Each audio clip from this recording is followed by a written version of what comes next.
Hello, everyone, and welcome back to Sipping Wealth Live. Woo! Back with you for another episode. Today, we're going to be talking about behind the scenes of tax preparation. I'm going to go over a 1040 form just so y'all are aware of it and what you're looking at when you're taking a look at your tax return. Um, and I'm super excited. So, for those of you that are tuned in with me, be sure to make sure that you follow the Sipping Wealth YouTube channel, and also make sure that you are subscribed and hit that notification bell so that you don't miss out on any other Sipping Wealth lives. Um, Also, if you are tuned in, make sure that you hit that share button. Make sure that your friends, families, loved ones are getting this information and knowledge as well, so that they can wealth up with us. All right, y'all, let's go ahead and get popping. So, I'm gonna go ahead and just kind of drop some tips, just for some things as far as what you all should be kind of keeping in mind when it comes to tax preparation. Um, what are some things that you need to make sure that you do before and even during the process of getting your taxes filed? All right, so I'm going to start with my individuals, and then I'm going to hit on my business owners, and then we're going to take a look at the 1040 tax form, and that's it. And then we're going to go ahead and wrap up for today. All right, so for starters, also, another thing, if you do have questions, make sure that you drop it in the comment section. Also, for those that are tuned in with me, make sure that you go ahead and say, hey, girl, hello in the comment section, because a lot of the times I may not know that you're tuned in with me. And I like to know that I'm not here alone, and that y'all are here with me, ready to chat it up and get this knowledge as well. All right, y'all. So, like I said, let's go ahead and get into these tips. All right, so for my individual folk, what what should be expected of you when you book your appointment with with strategic tax accountants, when you're like, hey, I want to come in, I want to file my taxes with you. What do I need to do to make sure that I get my taxes filed and that I'm making sure that I consider everything? Okay.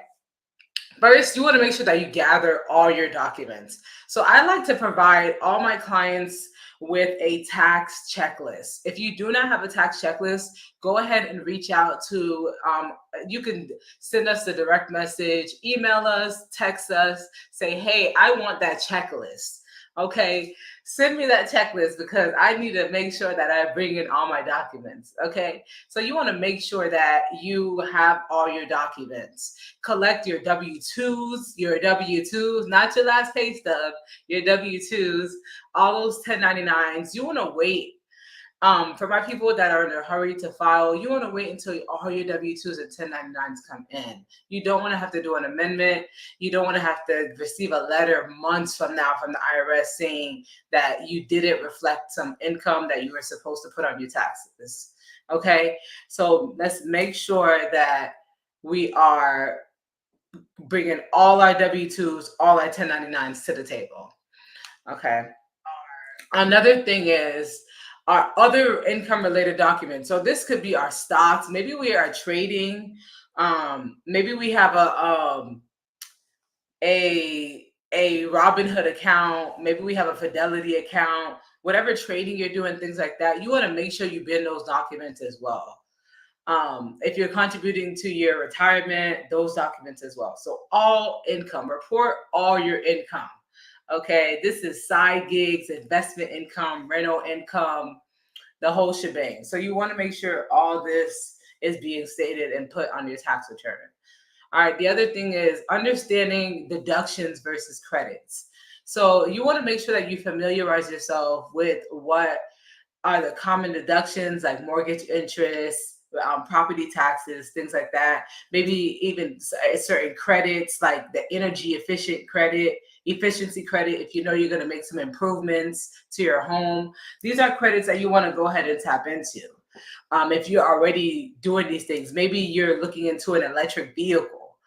you can go ahead and tap into that credit because you're tuned in to Sipping Wealth Live and you heard Wadleen say, hey, look out for this credit or whatever. So make sure you're familiarizing yourself with these deductions and credits. You can also pull, if you look at our previous lives, I actually dropped a link for a direct link to the IRS website where you can actually look at all the different deductions and credits alike.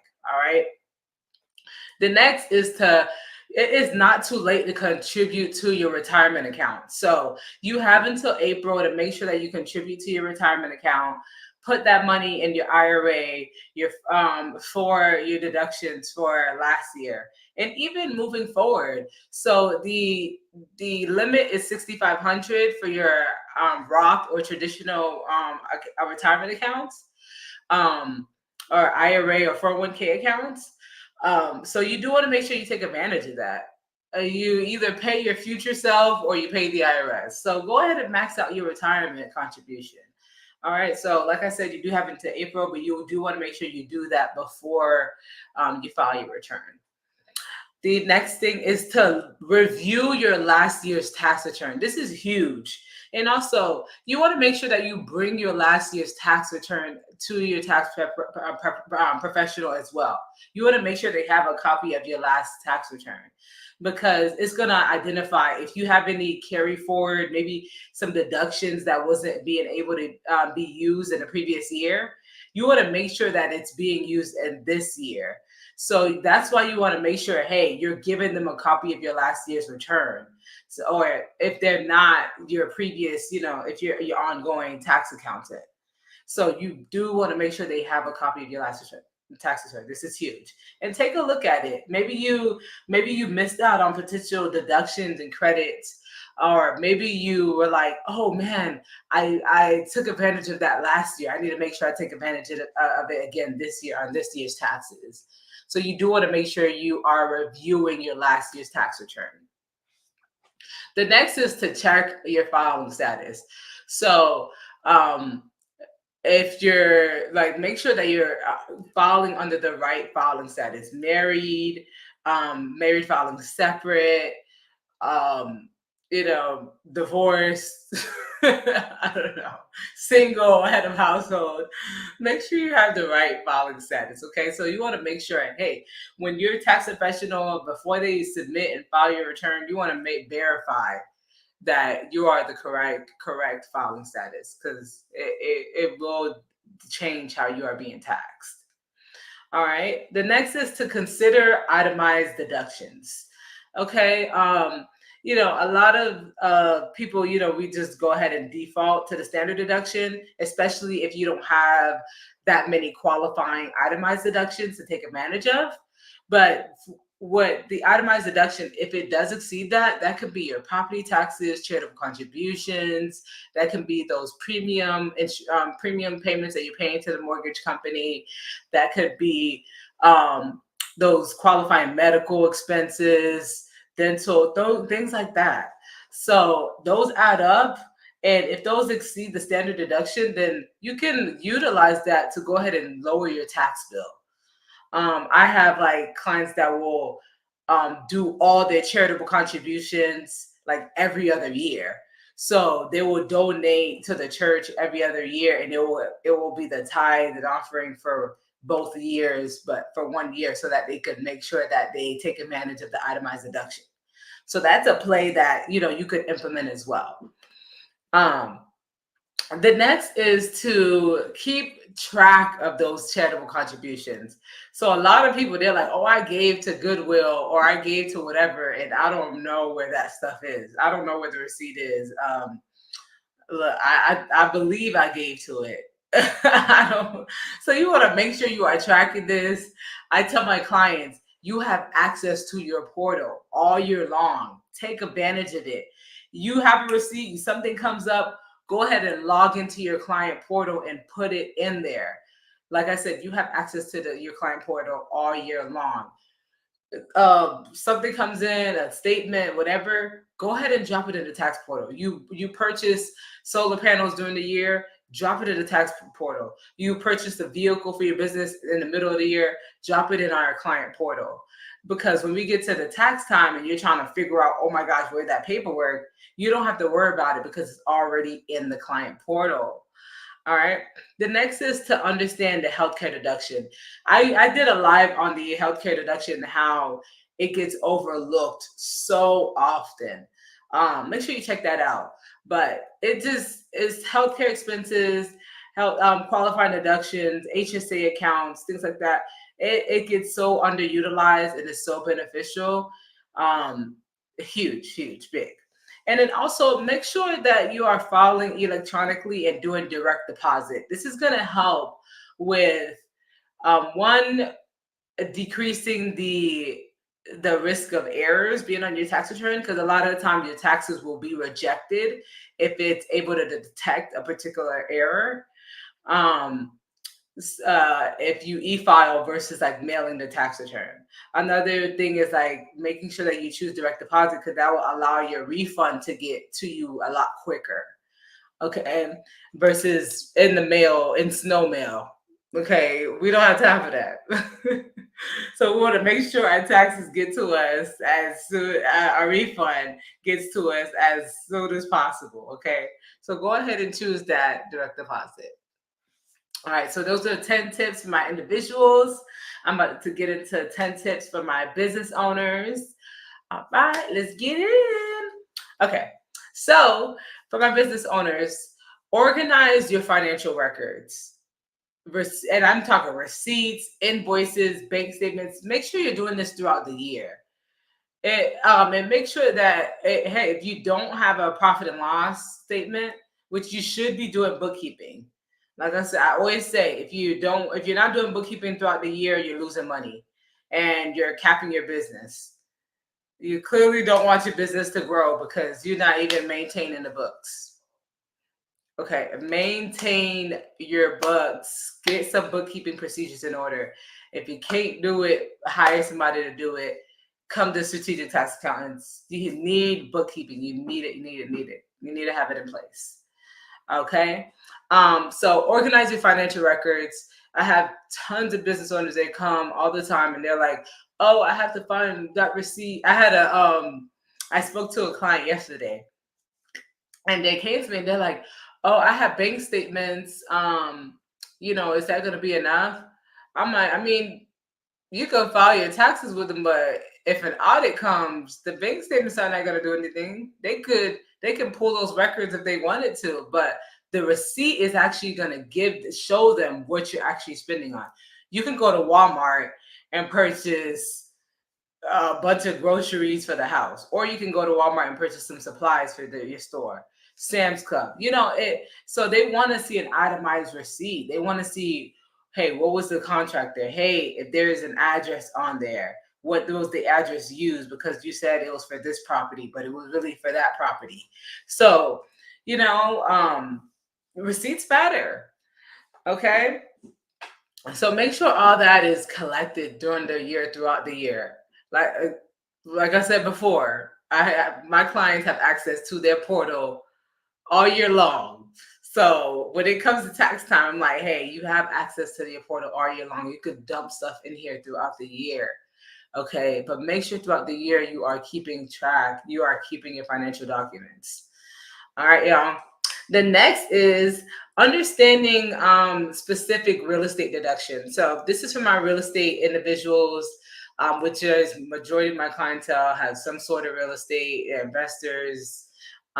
They're renting, their own homeowners, whatever the case may be. But make sure that you're aware of these, deductions that you can take advantage of: depreciation, mortgage interest, property tax deduction, maybe operating, maybe you have a home office that you can deduct for your business, things like that. So you want to make sure you are taking advantage of this. Okay, so understanding what specific real estate deductions you can go ahead and take advantage of that's going to be advantageous to you. Yeah, this is huge. Use an accounting software. This goes back to organizing your financial records. We're going to do better in 2024, okay? We are not going to show up at our tax professional's office with a box of receipts, okay? We are going to do better. hmm We're gonna invest in accounting software we're gonna scan in our receipts. We're gonna if we can't manage it, we're gonna hire strategic tax accountants. We're gonna make sure that we streamline our financial tracking within this accounting software. Okay, y'all, we're gonna do better. Please. Okay. The next is to make sure, I'm still telling people this all the time. Make sure that you are separating your personal and your business finances, y'all. I'm going to let that marinate. Make sure you are separating your personal and your business finances. Make sure that you have a separate business and a separate personal bank accounts. Okay. Your business bank account should say strategic tax accountants. Your personal bank account should say Wadley Charles. Okay. Well, not yours, but for example, myself. Yeah, don't put Wadley Charles on your person. Your basic, you know what I mean, y'all. But your personal name and your business account should say your business's name. You want to keep those separate. When it helps with in the case of an audit, it helps with identifying what your business actually did throughout the year. I have business owners; their personal and business is so commingled that their W-2 paycheck get deposited into the same account that their business stuff get deposited. They're selling somebody, a friend, and they're selling somebody else for a contractor. Like that's madness. Okay, we need to make sure that our personal and business finances are separate. Okay. The next is to stay updated on tax laws.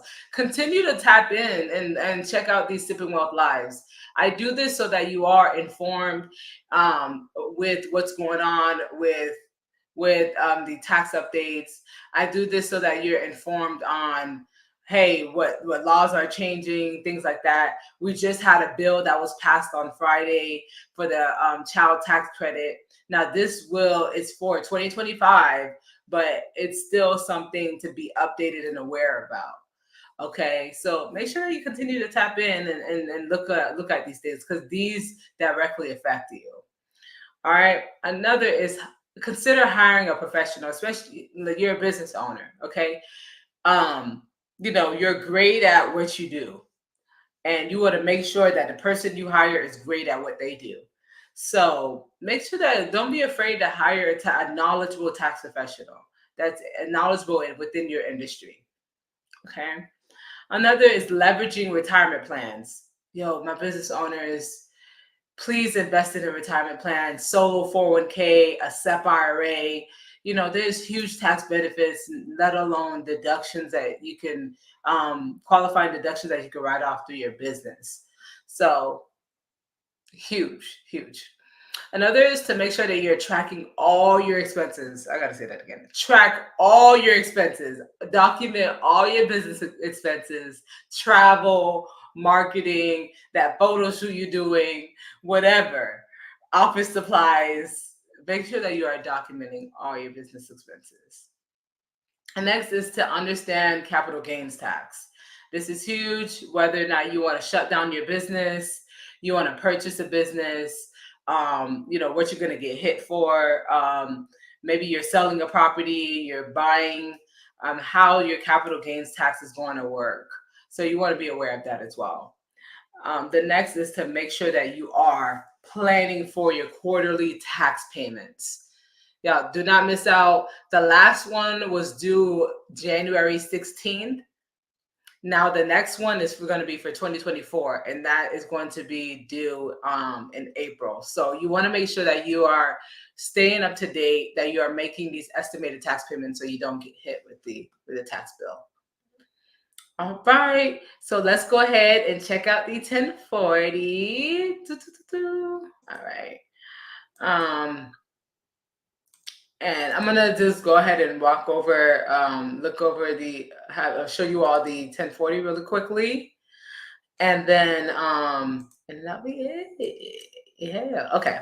So here's our 1040 form. So this is what you're used to looking at when you receive your tax return. Okay.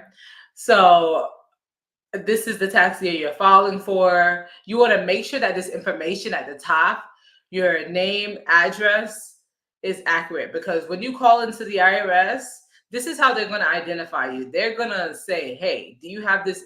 What's the information on your most recent tax return? So that address you're using, if it's some old address that you're just gonna be like that, you're saying, hey, I'm just gonna continue to use that address because I'm familiar and used to using that address, but I don't really live there anymore. Well, that's the address they're gonna ask you for, and that's the address that they're gonna send communications to. So you're gonna make sure that this address is accurate, up to date, and you know it, because that's what they're gonna ask for. Okay. The next is going to be your filing status. This is huge because this is going to tell you how you're going to be taxed. Okay, huge. Whether or not someone can claim you or as a dependent. So this is huge for my students that their parents are claiming you. You want to make sure that, hey, I'm a dependent. Someone's claiming me. So you want to make sure this box is checked. If you're same thing, if your spouse is a dependent, same thing, go ahead and check this box. Okay. Yeah, make sure that's checked, because if you submit your tax return, say, before the person that's claiming you, then they can no longer claim you because you didn't check this box. You didn't say that someone else is claiming you. So you already received the standard deduction, the full standard deduction for yourself. So they can't and then use a head of household standard deduction because they already gave you it. The next is to make sure your dependent information is accurate. I'm right over here in the dependent area. Okay. And then you want to make sure this aligns 1A through 1H. This is going to determine, going to be your earned income kind of area. This is going to be your wages. This is going to be things from your employer. These are that stuff. And then you have your interest, your investments, things like that, from 1Z down. So this is everything else: pension, Social Security, as you can see over here. All right. And then next thing you know, after that, you're going to have, it's going to all come together as far as your investments, things like that, to figure out what your capital gains tax is. And then any other income that you've had as well is going to come into this line item. This going to then calculate your additional income. Is also going to come from if you have a business or things like that. Or if you have a S corp, that's going to come into play over here as well. Now you're going to get your total income. After your total income, you're going to have adjustments. It's like half of the self-employment tax that's deductible.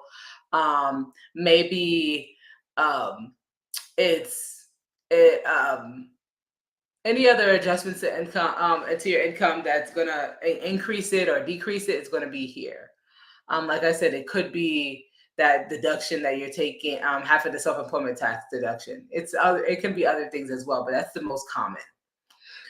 Then you're going to come across your adjusted gross income. So your adjusted gross income is important because this is going to identify what, this is huge, because a lot of people, they have to qualify for homes or loans and things like that. This is normally what they're going for. They're trying to figure out, hey, what's on line 11? What was the actual income after all the adjustments, after we added your capital gains, your business income and deductions? What was your actual total income for the year? And that's going to be on line 11. After that, then we start adding in the standard deduction or the itemized deduction. Once we're done with that, maybe we have a qualified business income deduction, which is that 20% of your business income that's non-taxable. And then we're going to go ahead and come up with the taxable income amount. The taxable income amount is the income that you're literally going to pay income taxes on. So once you determine your taxable income, on line 16, this is where you're going to have your income tax bill. So you can have other taxes, which would be in line 23. You can pay taxes on other stuff. But this specifically on line 16 is going to be income tax. All right. And then you will have your other credits. Up here is going to be your non-refundable credits that's going to get applied directly to the tax bill. So the difference between non-refundable and refundable credits is non-refundable credits, they get applied directly to the tax bill and you don't receive the credit if you don't have a tax bill. Okay, so if your tax bill is 0, then you don't get this non-refundable credit. It's going to be 0 too because you don't have a tax bill. But below the line, you have your other stuff, your other payments and credits. So these credits down here are refundable credits, meaning even if you don't have a tax bill, you are still going to receive this credit as a refund. Okay, so anything that you pay to the IRS in advance, these are federal withholdings, things like that. Those you can actually get refunded back to you even if you don't have a tax bill. All right. So then once you tally up all those numbers, you're able to show on line 34 if you're receiving a tax refund or not. If you see nothing on line 34, then that means you have something on line 37, and that means you owe the IRS. Okay. So you're either getting a refund on line 34 or you owing the IRS on line 37. And then now we do have the estimated we don't now have it, but there's you would also see if you receive it, you're getting hit with the estimated tax penalty as well. So whatever the estimated tax penalty, if you were supposed to make tax payments throughout the year and you didn't, or you underpaid, then your penalty amount is going to be over here, and it's going to be calculated in here as well. All right. This third-party designee, this is anyone that you want to allow the IRS to discuss your tax return with. So normally your tax preparer will put their name and information in here so that if they call into the IRS, they'll be able to speak to the IRS about this tax return. Now, if this is only good for that tax year. So if I put myself as a third-party designee on a client's 2018 tax return, that doesn't matter anymore. Like, that's null and void. Now I have to essentially either send in a power of attorney or send in another third-party designee for the current tax year.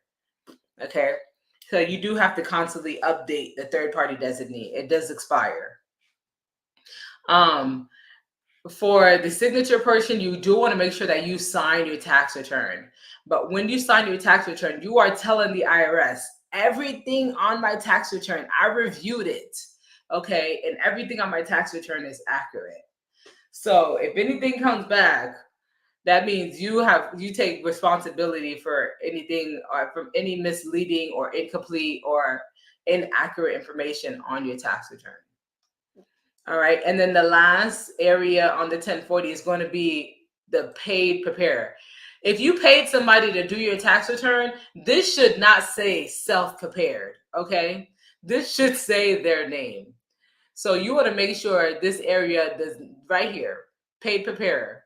You want to make sure this area is filled out with the preparer's information, their firm's name, address, all this information. It's completely filled out. You want to make sure that it does not say self-prepared if you paid somebody to do your tax return. Okay. All right. So that's my walkthrough for the 1040. Let me make sure I have any questions. Okay, no questions today. All right, y'all. So that's it for this Sipping Wealth Live. Thank you for those that tuned in with me. Make sure that you are sharing this with your friends, followers, loved ones, all that good stuff. And be sure to join me next week for another episode of Sipping Wealth Live, where I am going to be discussing tax planning for gig and economy workers and freelance workers. So make sure that you are tuned in for next week. I will see y'all and have a great, wonderful rest of your Tuesday. Let's wealth up.